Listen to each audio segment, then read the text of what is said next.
Bonjour à vous et bienvenue dans cette nouvelle bulle d'oxygène et de légèreté.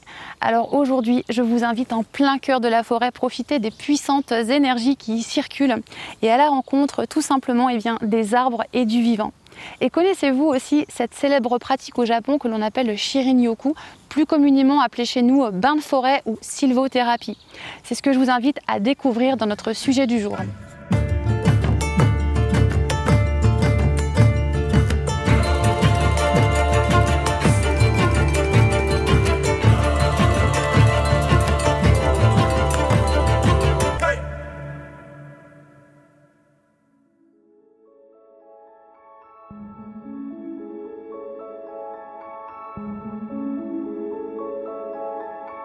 Alors j'espère que vous êtes vous aussi bien installés dans ce petit espace de ressourcement et de vitalité.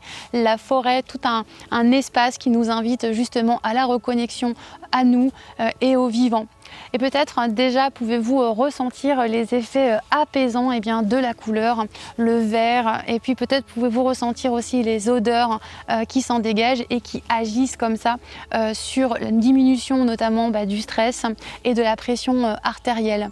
On voue beaucoup d'effets bienfaisants à la forêt, tant sur l'environnement que sur nous les humains, et notamment grâce à tous les messages olfactifs qui sont libérés continuellement par les arbres, tantôt pour attirer les pollinisateurs notamment, ce qui est le cas pour les arbres fruitiers, et puis tantôt aussi pour se défendre et se protéger contre les espèces nuisibles qui viendraient attaquer les arbres, et tantôt également pour assainir leur environnement grâce aux fameuses phytoncides, et ce qui agit justement sur notre système immunitaire, qui vient comme ça booster notre système immunitaire.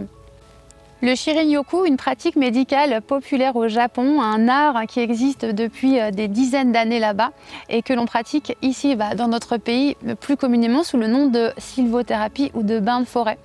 Et essentiellement, les bains de forêt sont une pratique visant à nous ressourcer, à nous reconnecter à nous et aux vivants.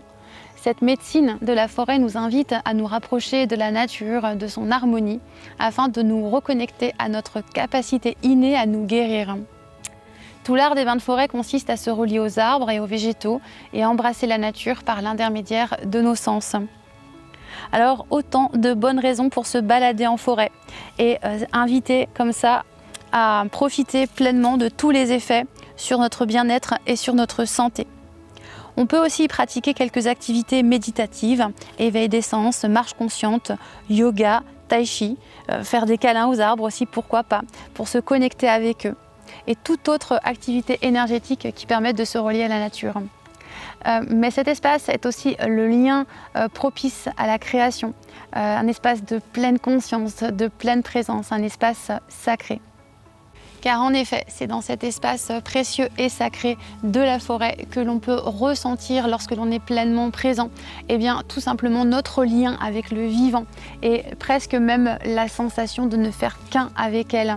Alors on sait maintenant qu'une véritable intelligence se trouve au cœur des arbres et que notamment grâce à leur système magique de réseau en sous-sol, de racines interconnectées les unes avec les autres, avec les champignons, ils communiquent, ils s'envoient des messages, ils s'entraident, ils ont des relations intimes, et en tout cas grâce également à leurs messages olfactifs, ils permettent d'agir les uns entre les autres, les uns pour les autres. Ils ont cette intelligence collective innée, et ce qui n'est pas sans nous rappeler le fonctionnement également des abeilles. Chacun agit, chaque individu agit pour l'intérêt de tout, du grand tout, du fonctionnement et du maintien de la vie. Et ceci me ramène un peu également en comparaison au fonctionnement des cellules de notre corps humain. Chaque cellule de notre corps fonctionne les unes entre les autres pour l'intérêt et la survie, en tout cas de l'ensemble.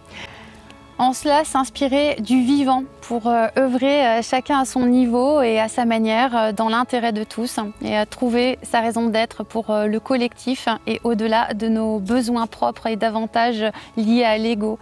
Voilà aussi ce que peut nous enseigner la forêt, en plus de tous les bienfaits pour la santé de notre corps physique. Elle nous éveille, nous les humains, à notre spiritualité et à notre essence, et nous permet de nous reconnecter à notre âme et ce à pourquoi nous sommes nous sommes ici, dans cette vie, et au rôle que l'on a à jouer pour le bien-être de tous les êtres vivants et de notre planète. Aussi, percevoir que l'on est tous reliés les uns aux autres, comme le sont les arbres, nous invite à voir qu'une partie de notre énergie est en connexion aussi avec celle des autres. Voilà comment nous pouvons commencer à agir pour la communauté, en prenant tout simplement grand soin de nous et dans la manière dont nous choisissons de nous nourrir aussi bien notre corps que notre esprit, et de faire le tri de ce qui est bon pour nous et de ce qui est inutile pour être en parfaite santé sous tous les aspects. Voilà ce que je voulais partager tout simplement avec vous dans cet épisode sur les bains de forêt. Si vous êtes désireux d'en savoir plus sur la vie des arbres, je vous invite à lire cet excellent ouvrage de Peter Wohlleben, La vie secrète des arbres. Si vous êtes désireux également de découvrir plus d'aventures et plus de curiosité en pays de Haute-Savoie, n'hésitez pas à vous rendre sur le blog vivreenhaute-savoie.com. En ce qui nous concerne, on se retrouve très prochainement dans un épisode où cette fois-ci on va parler d'amour. D'ici là, je vous souhaite de prendre grand soin de vous, plein de bains de forêt, profitez plein d'énergie, prenez plein d'oxygène, respirez et à très bientôt. Merci.